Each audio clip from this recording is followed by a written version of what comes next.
Tani vjen në jetë, ti vazhdon jetën. Tani vjen në jetë, unë vazhdoj jetën. Dhe në fakt një jetë shumë aktive. Sepse unë të mbaj mend që tek shkolla të gjimnazit, ti ke rritur breza studentësh, gjimnazistësh që janë bërë studentë. Intervista e parë që kemi bërë bashkë të dyja, o Lela. Po si ka mundësi që ti s'ke ndryshuar fare? Mirë tani. Kemi ndryshuar nga pak, po jo, tani. Jo, kemi shtuar ca kile, asgjë më shumë.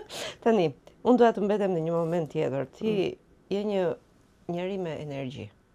Në politik, në shkollë, në televizion, ti kudo sjell energji, ke sjell gjithmonë energji, sjell energji. Sfidat me shëndetin natyrisht kanë ndjekur, por ishte një sfidë serioze. Në fakt, në një udhëtim në Itali, aty ti kuptove dhe tu bëj qartë që në fakt kishte një moment që ti duhet merreshe seriozisht. Si ishte ky moment?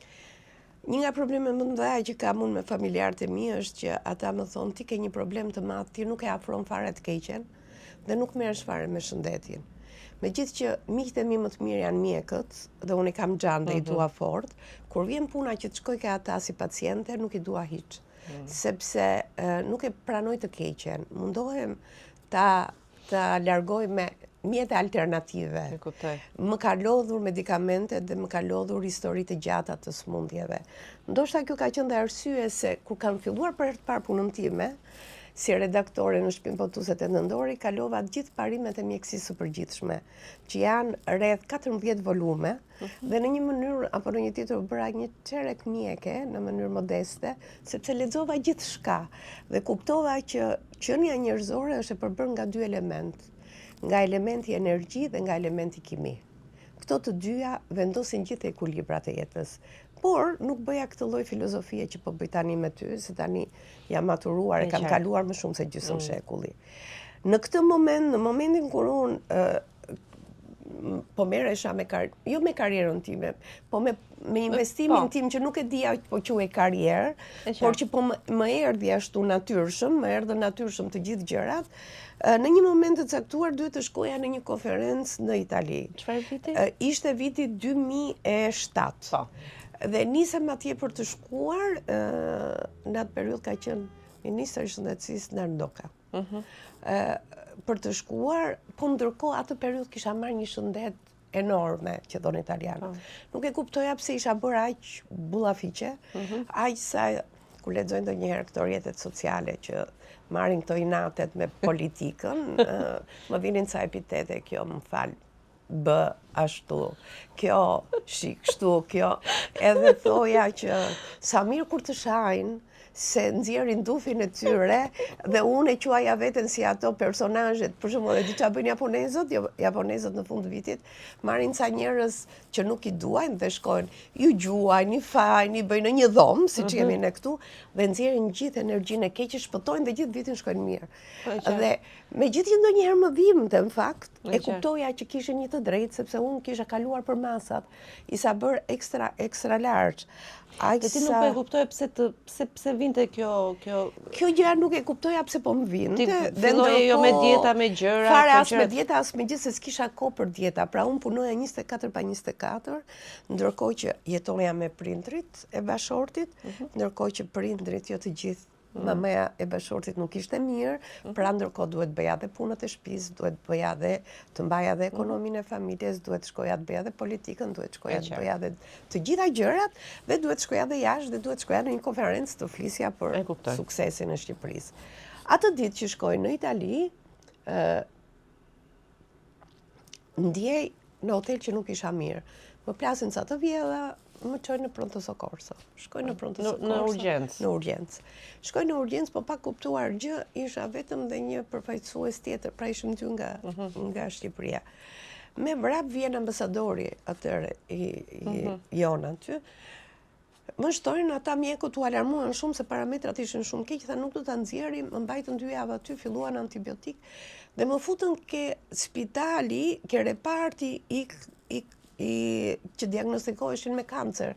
Nuk e kuptova pse më futën aty, po thash kush e di. Ishte kjo periudha atëherë që kishte lëvizje në përbot, që në Rusi, në Itali kishin shkuar shumë ruse, dhe italianët ishin bërë shumë të ndjeshëm karshi këtyre vendeve të lindjes dhe E kuptoj. në fakt nuk ishte ndonjë dashuri shumë të madhe, ishte ende niveli paragjykues. E mirë, gjendem aty në atë dhomë, por nuk kuptoja asgjë. Afër meje kishte një zonjë që kur e fillonin ato gjendjet septike, ishte të merë. Nejse. Mbasi më analizojmë, thanë mua, do të fusim të operojmë, thotë, por një operacion i thjesht me laparoskopi nuk është problem. Tëmthi, ata evidentuan tëmthi. Tëmthi. Okej, mirë. Mjeku quhej Barbanera dhe ishte një burr shumë king, dhe ai mjeku që do të më jepte anestezisti kishte ca sy jeshil, se mbaj mend që tani, dhe një burr me shumë, një djalë i ri. Dhe më thot në momentin që do hynim në sallë. Nora thot, tani thot, përpara se të hyjmë, na këndon një këngë, ona recito diçka. Tani, sigurisht, unë isha një italisht folse mirë, po jo ekselente. E kuptoj. Se që më hypi në atë moment, më kujtohej një nga vargjet e Dante Alighirit, Nel mezzo di cammina c'è la mia vita, dhe fillova unë të recitoja aferën e Dante Alighirit, instinktivisht. E kuptoj. Dhe ky doktori ngeli dhe më tha mua, per favore, signora, të lutem Nora, tha, më thuajnë çik profesionin tënd. Edhe i tregova unë. Wow, tha, unë pas kam derin të operoj, tha, një zonjë, tha, të tillë, tha. Sigurisht më bënte qefi. Në atë kohë, ndërkohë që të gjithë zonjat ishin shtruar atje në spital, më shikonin kështu pak vrëngër. Sepse isha e vetmja që nuk më vinte njeri dhe më vinin 2-3 njerëz të Timeti, 2 miqtë e mi italian, shumë të ngushtë, që kishin ardhur dhe kishin marrë vesh këtë gjë, sepse ishte koha me vizave atëherë. Dhe ti nuk s'kishe mundësi që të afërmit e tu të vinin të shihnin. Në këtë moment hyn në operacion, unë nis për të hyrë për 1 orë dhe përfundova në 9 orë.